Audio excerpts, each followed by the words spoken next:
In today's show, we're looking ahead to Monday's action in the NBA. Michael Bolton. Thanks, Josh. It's Michael Bolton here, and it's time for another episode of the Locked On Fantasy Basketball Podcast. Let's get to it. Let's get to it, indeed. You are Locked On Fantasy Basketball, your daily fantasy basketball podcast, part of the Locked On Podcast Network.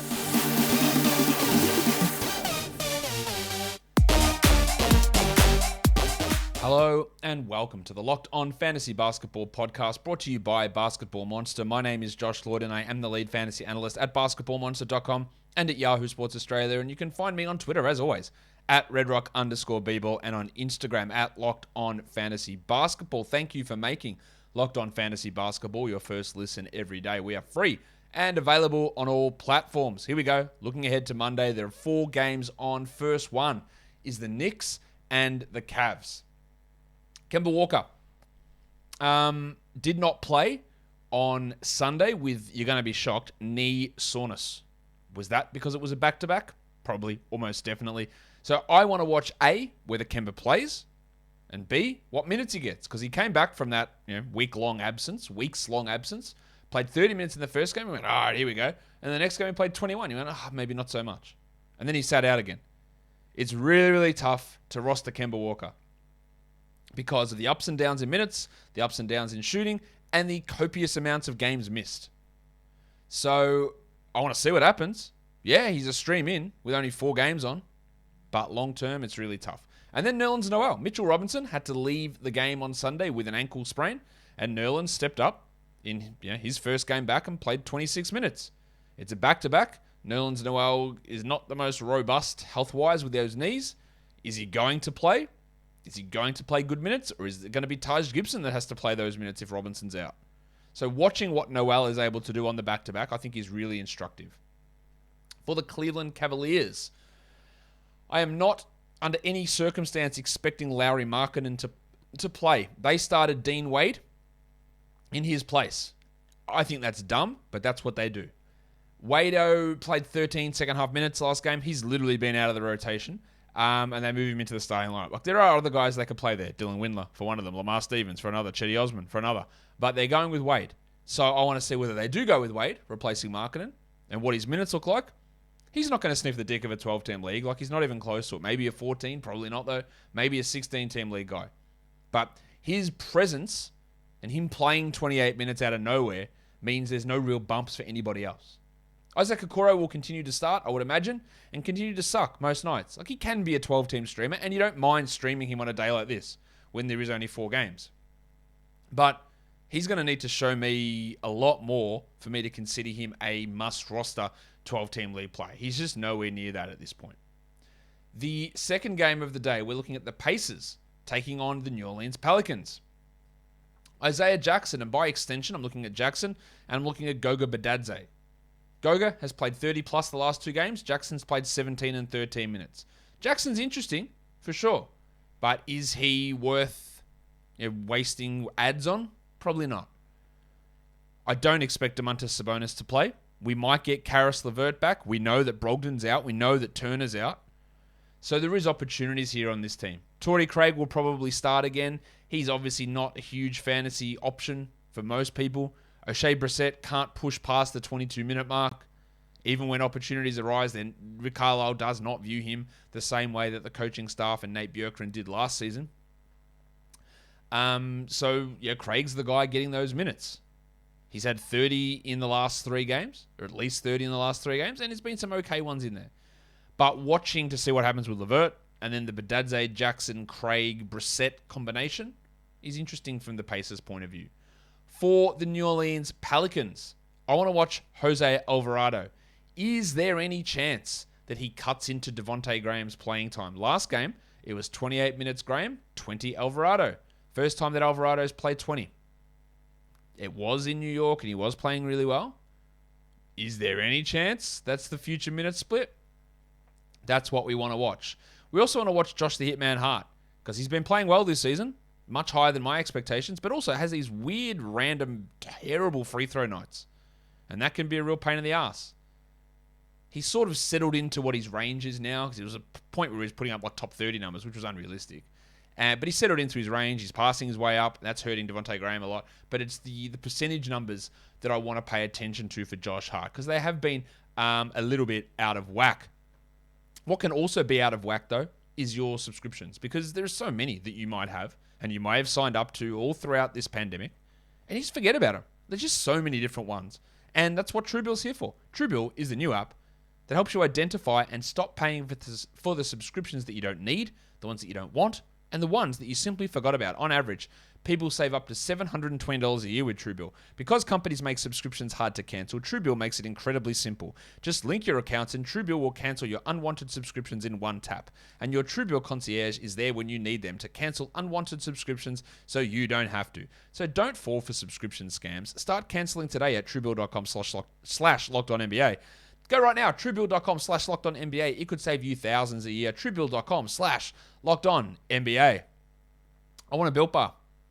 Simple. They taste delicious. They are the best tasting protein bar ever. And instead of reaching for a bag of sugary treats, for candy bars that are jam-packed full of fat and sugar, why wouldn't you just go for a Built Bar? Because it has the same taste. Tastes amazing.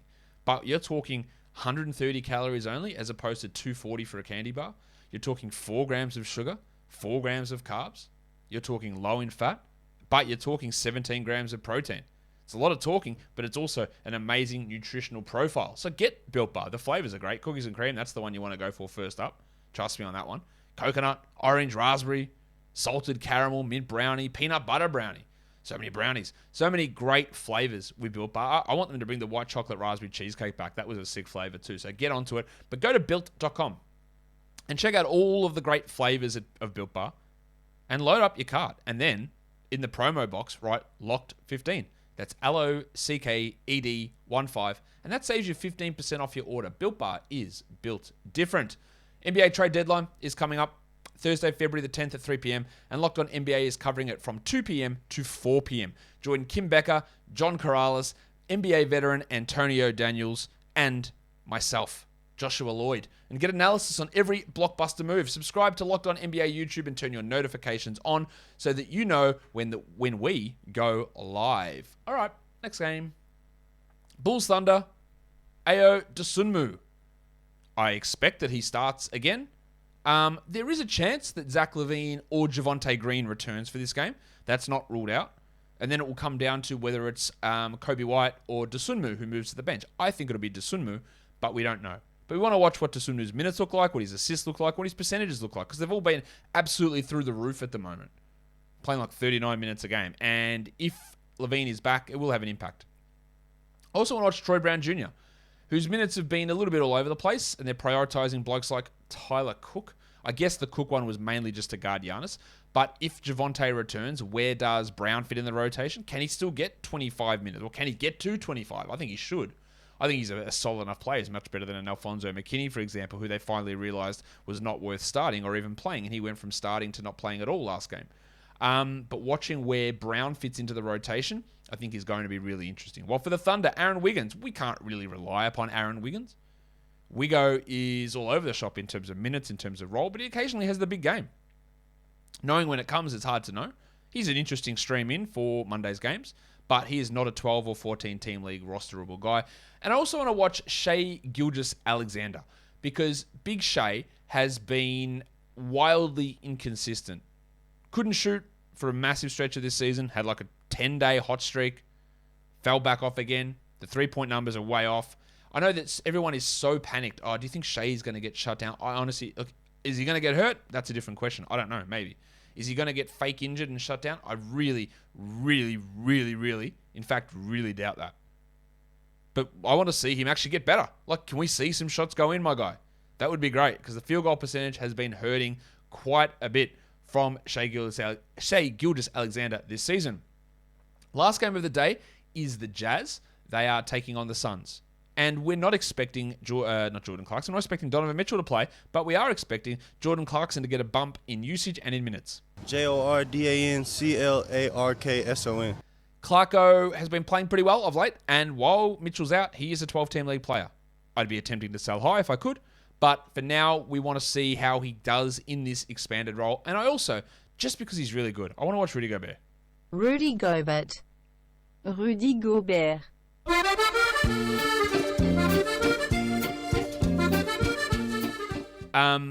Gobert has just been playing really well. He's actually upped his game without Mitchell, which is impressive, seeing a little bit of usage spikes and good scoring.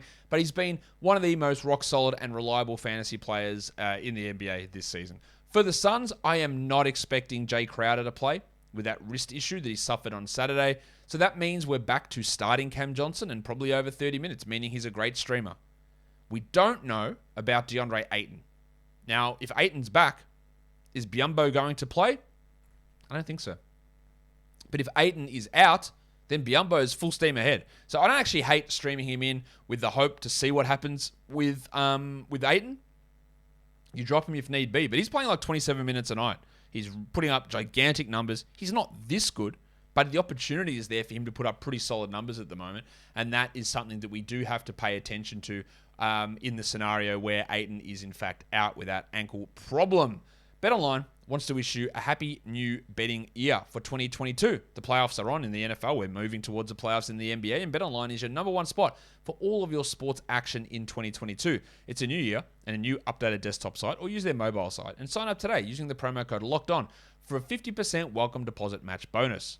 From basketball to football, the NHL, boxing, UFC, or right to your favorite Vegas casino games, don't wait and take advantage of all of the fantastic offers available for 2022. BetOnline is the fastest and easiest way to bet on all of your favorite sports. BetOnline is where the game starts. Let's look at some back-to-back streamers now for Monday, Tuesday. There is one team that we're looking at here, and that is the New Orleans Pelicans. So, your Jackson Hayes, Jose Alvarado, Nickeil Alexander-Walker. Every time I see the name Nickeil Alexander-Walker, I just shudder and go, man, this guy's shithouse. What a dud he's been this year. But yeah, he's got streamable value for sure on the back-to-back. We're just looking at options for Monday. We've got Joe Ingles, JaVale McGee, Bismack Biyombo, Rudy Gay, Torrey Craig, Jeremy Lamb, who's playing really well for the Pacers at the moment. And if LeVert is out, I'm super interested in what Lamb's going to do. With Brogdon out, it already boosts him a little bit. But Lamb is stepping up, and he's not going to blow our minds or blow anything. Like, he's not going to do anything like that. But he is going to have an opportunity to put up some good scoring and maybe do it efficiently. Aaron Wiggins, interesting streamer. Robinson Earl, Isaac Okoro, the Oklahoma City Mudflap, Kenrich Williams, who's just playing a really steady and solid role in OKC. And then Darius Baisley comes into stream considerations as well. All of those names for deeper leagues apply, plus the Discman, C.D. Osman, Jackson Hayes, Dean Wade, Ty Jerome, O'Shea Brissett, Troy Brown, Jose Alvarado, Lamar Stevens, Mike Muscala, and Isaiah Jackson. And in points leagues, these guys are all available in over 50% of leagues. Goga Badadze, Aya Dosunmu, both of those guys, 12-team guys. JaVale McGee, Jeremiah Robinson-Earl, Joe Ingles, Royce O'Neal, Rudy Gay, Isaac Okoro, Aaron Wiggins, and Justin Holiday. Guys, that will do it for us today. Don't forget to follow this podcast on Apple Podcasts, Google Podcasts, Stitcher, Spotify, and on the Odyssey app. If you are on YouTube, thumb it up and leave your comments down below, guys. We are done here. Thank you so much for listening, everyone. See ya.